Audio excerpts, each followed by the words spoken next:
Today we're going to talk about a book that is really dear to me, which may seem strange when I tell you what the book is, but there's all these support groups. The recent, I think it was in Toy Story 3, you know how they have those little shorts at the beginning? It's Buzz going to an addiction recovery group for toys. It's everywhere. Like, it's to the point where people make fun of addiction recovery groups. There's, Shopaholics, My Life as a Shopaholic movie, and all this kind of thing. But all of those movements, and this is what I didn't know, all of these movements and all of these addiction support recovery groups started with the movement, and it's a book. Just seems like so often it's a book. It's a book that started it all. So, Alcoholics Anonymous. This was given to me by a friend, and I will be grateful to her forever that she handed me this book. It's not what you think it is. It starts out with the story of Bill, who was one of the co-founders of the Alcoholics Anonymous movement. There was a group at Oxford who had been meeting and doing some of the things that the Alcoholics Anonymous group did. And Bill was contacted by one of those individuals, and he talks all about he tells his story. One of the really fabulous things about the book is that it's more than half stories. It's just story after story after story. But the thing that was so revolutionary about this was that it was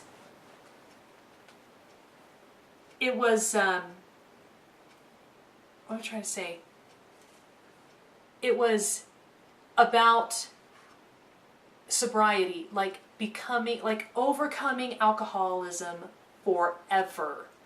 And it didn't come from the top down. It wasn't experts telling people magical things to do.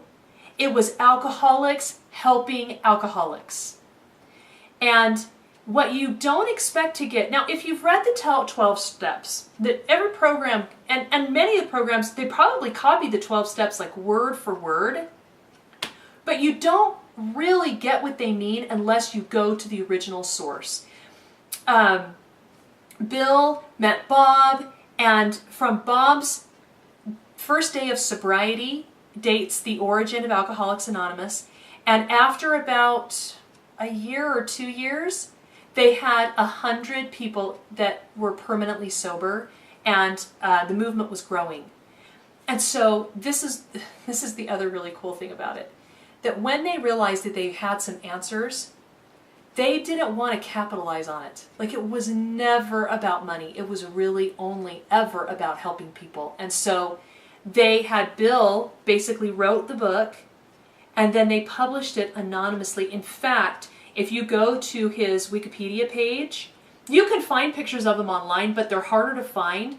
He was named one of the 100 most influential people in America in the 20th century. No, in the world in the 20th century, something like that. And he would not let Time put his picture on the cover of the magazine. And his picture is not on his Wikipedia page. Because it was all about anonymity. It was all about giving service with no benefits in return. And that was the backbone. So I feel like there's two core principles, two foundational truths that made Alcoholics Anonymous what it is, that made it the foundation of all the other recovery groups, and that empowered these people to be permanently sober from the day that they joined the group, from the day that they went through those 12 steps. And the first one is this idea of being willing. Willing versus willfulness is something that we talk about a lot at the 10 Boom Institute. We use this book, we use many other books and resources to talk about the concept of the fact that there are natural laws, that the truth will make us free, that our willingness to obey them is what brings peace to our lives. And that is the central message. I cannot tell you. And because I've thought about this concept a lot, I was really shocked, honestly, the first time I read through it, because I read the word willing over and over and over and over again. Willing, willing, willing, willing, willing. And then I finally got to this page 76, And it said, and you know, they realize they've done it. We have emphasized willingness as being indispensable.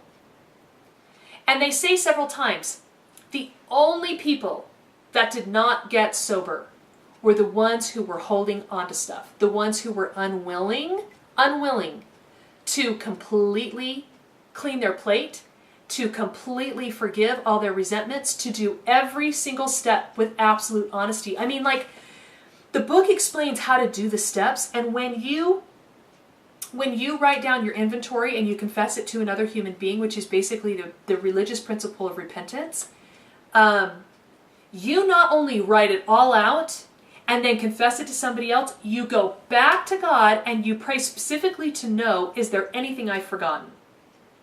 You are just so absolutely willing to do whatever you have to do. And it's one of the reasons why they emphasize in the book that you should find people who are absolutely desperate. If you've got an individual who knows it's don't drink or die, they're going to be much more willing to listen to your message. And the stories are just absolutely phenomenal. I just cannot say enough good about everything that's in there. But the other core principle that it teaches is this idea of service. You stay sober because you help someone else. And they say, Bill even says, the reason he found Bob was because he had been sober for longer than he'd ever been in his life, and he was on a business trip and he was going to drink. And he said, I have got to help somebody or I'm going to drink. So he went to the local hospital and he found someone who had been admitted and talked to them about his experience in order to help him stay sober. It has to be selfless service. And they talk about they've given countless hours. Bob, one of the initial founders, was an actual medical doctor, and he never charged a penny for his services. And many, many alcoholics felt very indebted to him for the services he rendered them without any payment. Now, there's a great chapter early on called We Agnostics. And there are some beautiful arguments in that chapter for God. And what these alcoholics found was that they could not fix their problems on their own. They had to get to the point where they were so desperate and so destitute that there was no answer except for complete submission. And so one of the criteria was to say to people, whatever your conception of God is, we're not going to try to convert you to a religion. We're not going to tell you what God is like. We're just going to say this. You're not the end. God is. Man is not the supreme being. There is a higher being that has control, that we've got to submit to, that can help us solve our problems. And our job is to ask that higher power what we should do, and He will heal us. And so everybody should read it. I know it sounds strange. Alcoholics Anonymous. I mean, who knew, right?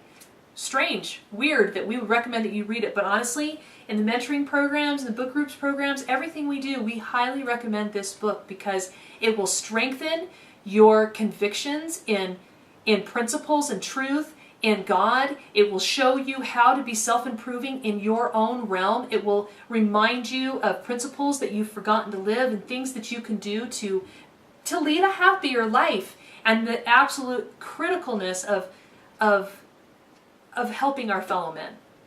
So please, I in all earnestness, I highly recommend that you buy this book and you read it and discuss it with your group. You don't have to read all the stories. It's really only the first half. Not even the first half, the first third. That's the stories of the two founders and the meat of the message. And then the rest is just a bunch of really, really fabulous stories worth reading. But don't let the fatness of the book intimidate you. Please read it and discuss it and apply it, and you will be the better for it. I can promise you that.